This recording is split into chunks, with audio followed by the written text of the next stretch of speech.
Assalamualaikum warahmatullahi wabarakatuh. Perkenalkan, nama saya Meli Erawati. Saya mahasiswi Universitas Pelita Bangsa dari Fakultas Ilmu Pendidikan dan Humaniora, dan saya dari Prodi Hukum. Di sini saya akan menjelaskan apa yang saya tahu tentang perbuatan pidana. Sebelum saya menjelaskan apa itu perbuatan pidana, di sini saya sedikit akan menjelaskan tentang apa itu hukum pidana. Hukum pidana adalah keseluruhan dari peraturan yang menentukan perbuatan yang dilarang termasuk ke dalam tindak pidana serta menentukan hukuman apa yang akan dijatuhkan terhadap yang melakukan. Pidana. Pidana didefinisikan sebagai suatu penderitaan yang sengaja dijatuhkan atau diberikan oleh negara kepada seseorang sebagai akibat atau sanksi baginya atas perbuatan yang telah melanggar larangan hukum pidana. Pelaku pidana disebut seorang kriminal.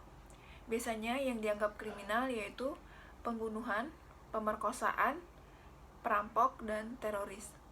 Kategori terakhir biasanya berdasarkan motif. Motif yang pertama, agama. Kedua, politik. Yang ketiga, pemahaman. Oke, masuk ke dalam perbuatan pidana. Perbuatan pidana itu sendiri terbagi menjadi dua, yaitu pelanggaran dan kejahatan. Kejahatan, meskipun berbuat tersebut tidak dirumuskan dalam undang-undang menjadi tindak pidana, tetapi orang tetap menyadari perbuatan tersebut adalah kejahatan dan patut dipidana. Istilahnya disebut delik hukum. Dimuat dalam buku 2 KUHP pasal 104 sampai dengan pasal 488. Contohnya, pencurian, pembunuhan, pemerkosaan. Pencurian itu masuk ke dalam pasal 362 KUHP. Pembunuhan masuk ke pasal 338 KUHP.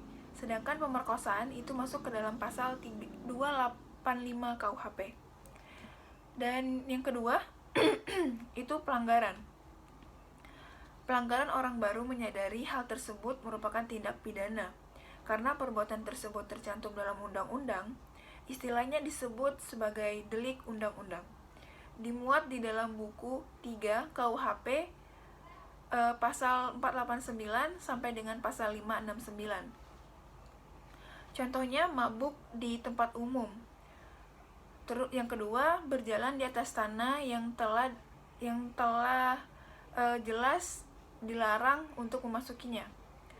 Mabuk di tempat umum itu termasuk ke dalam pasal 492 KUHP atau 536 KUHP. Sedangkan berjalan di atas tanah yang pemiliknya dengan jelas melarang itu masuk ke dalam pasal 551 KUHP.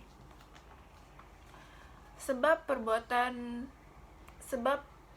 perbuatan pidana yaitu biasanya bertentangan dan persaingan kebudayaan, perbedaan ideologi politik, kepadatan dan komposisi penduduk, perbedaan kedistribusian kebudayaan, perbedaan kekayaan dan pendapat, mentalitas labil, serta faktor seperti faktor biologi, psikologi, dan sosioemosional. Akibat perbuatan pidana yaitu merugikan pihak lain baik material maupun non-material, merugikan masyarakat secara keseluruhan, merugikan negara, serta mengganggu stabilitas keamanan masyarakat. Dan solusi untuk perbuatan pidana yaitu mengenakan sanksi hukum yang tegas dan adil kepada yang melakukan, mengaktifkan peran serta orang tua dan lembaga pendidikan dalam mendidik anak,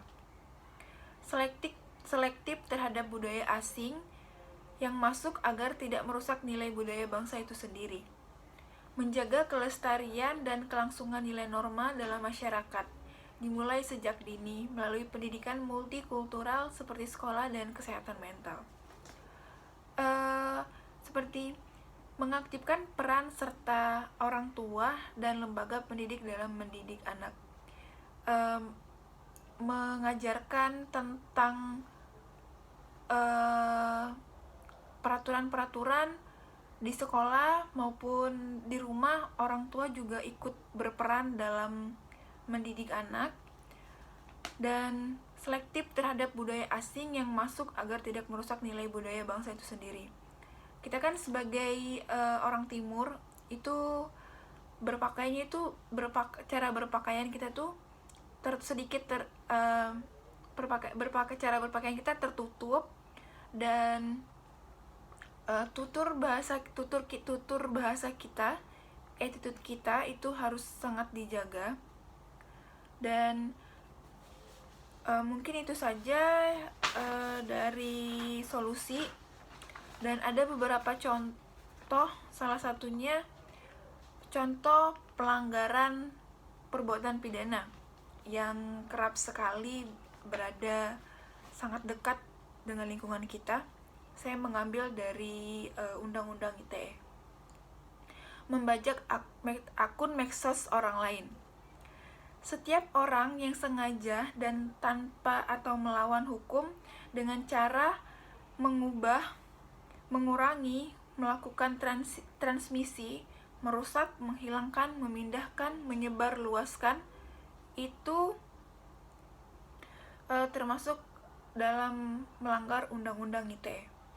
Misalnya si A itu membajak akunnya si B, dan dia menyebarluaskan apa yang ada di dalam medsosnya si B ini tadi.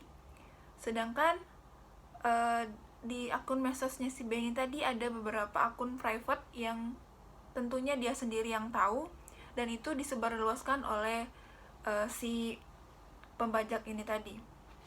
Seperti misalnya dia membajak hasil UAS, hasil UTS, dan dia sebarkan kepada teman-teman yang lain, itu termasuk dalam Undang-Undang ITE.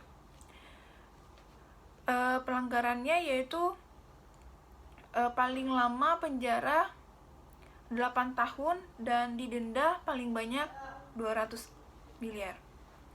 M. Dan Undang-Undang ITE ini masuk ke dalam nomor 11 tahun 2008, pasal 32 ayat 1 dan pasal 48 ayat 1. Mungkin itu saja dari saya tentang perbuatan pidana.